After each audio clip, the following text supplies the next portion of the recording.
you all for coming today for this concert. Hope you will enjoy it.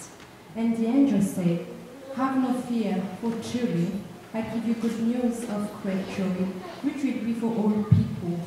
For on this day, in the town of David, a Savior has come birth, who is Christ the Lord. But he was giving thought to these things.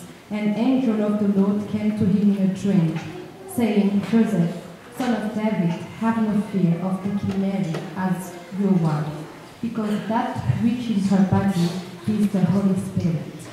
Akuliadi, greetings.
Así